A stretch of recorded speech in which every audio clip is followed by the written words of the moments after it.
Olá, meus irmãos, graça e a paz de Cristo, nosso Senhor. Mais uma vez vamos seguir com o nosso desafio, que é a leitura da Palavra de Deus neste ano. Então, para a leitura dessa semana, nós leremos livro de Atos, Deuteronômio, Josué e Jó.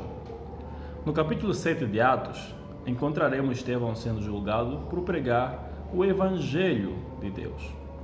E em sua defesa, ele então prega um sermão resumindo a história de Israel, mostrando que tudo apontava para Jesus Cristo.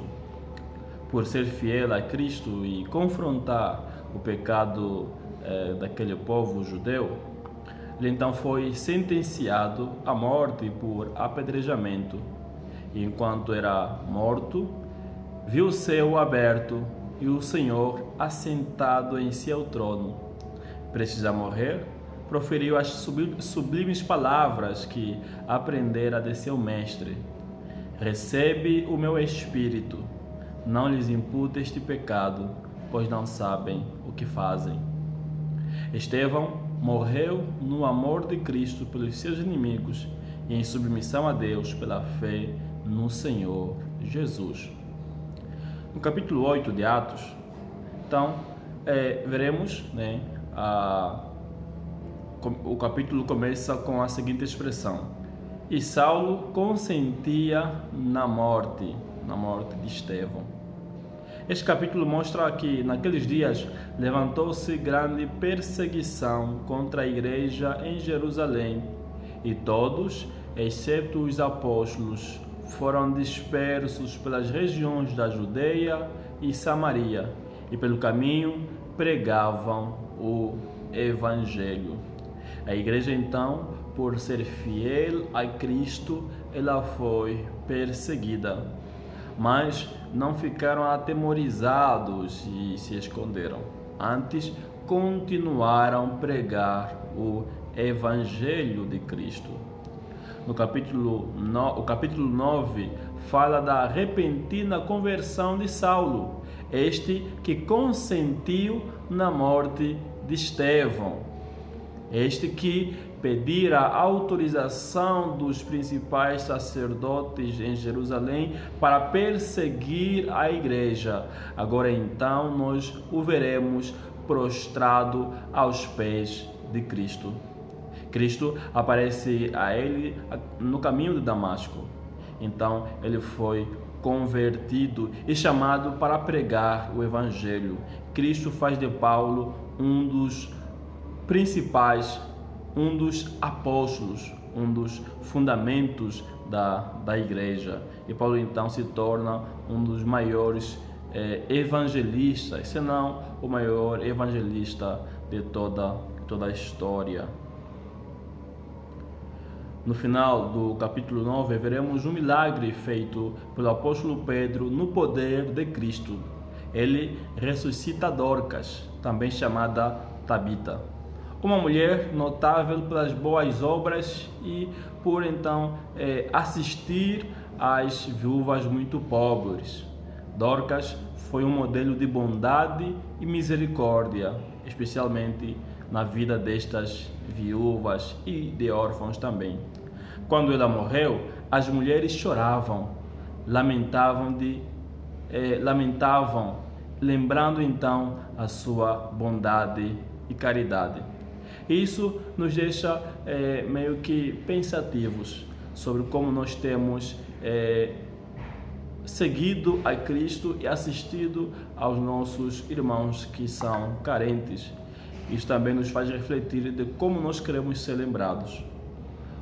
Nós devemos então seguir o modelo de piedade de Dorcas, uma mulher temente a Deus que servia com os seus bens aos mais necessitados. Pedro cura a mulher não em seu próprio poder, não em seu próprio nome, mas unicamente no poder de Cristo. No capítulo 10, Lucas registra que, assim como os judeus, os gentios também receberam o Espírito Santo. Pedro teve então uma visão na qual Jesus Cristo lhe apareceu, falando a ele: Pedro, toma e come. E dentre essa alimentação estavam muitos animais que eram considerados impuros. Com isto, Cristo estava então autorizando Pedro a pregar o evangelho também aos gentios. Assim, Deus envia Pedro para pregar o evangelho a Cornélio, um centurião romano. E ele e sua família e amigos se converteram a Cristo. E como sinal de que Deus também tem seus eleitos dentre os gentios, então o próprio Cristo derramou o Espírito Santo sobre eles. Na segunda leitura, que é no livro de Deuteronômio, encontraremos as instruções finais. No capítulo 29, Moisés relembra o cuidado de Deus no passado por Israel. Exorta a fidelidade no presente e expõe os resultados da infidelidade caso o povo não guarde a aliança. No capítulo 30, Moisés assegura a misericórdia de Deus aos que se arrependerem, mas não deixa de fazer fortes advertências finais, a saber, que eles atentassem para a aliança de Deus. Capítulo 32, nós veremos então aí o cântico sermão, se assim podemos chamar, o cântico sermão de Moisés, na qual ele exalta o Senhor e repreende a desobediência do povo de Israel. No capítulo 33 ao 34, que é o último capítulo, Moisés então abençoa cada uma das tribos de Israel, vê a terra prometida de longe e morre. Alguns que são liberais questionam a autoria de Moisés. Vejam nisso uma prova para dizer que não foi Moisés quem escreveu este livro. Eles dizem: como Moisés poderia ter escrito a sua própria morte? Sabemos então que, de fato, Moisés não escreveu sobre a sua própria morte.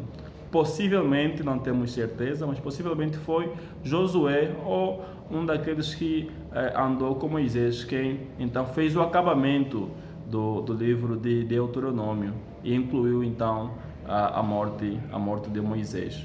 Mas de fato foi Moisés quem é o autor do livro de Deuteronômio. Nos primeiros capítulos do livro de Josué, capítulo 1 ao 7, Josué, que foi o sucessor de Moisés, veremos algumas instruções pessoais a Josué, dada pelo Senhor, a preparação para atravessar o Jordão, a própria travessia, e a renovação da circuncisão como sinal da aliança e a conquista de Canaã, a terra prometida. A nossa última leitura da semana será no livro de Jó, capítulo 18 ao capítulo 24.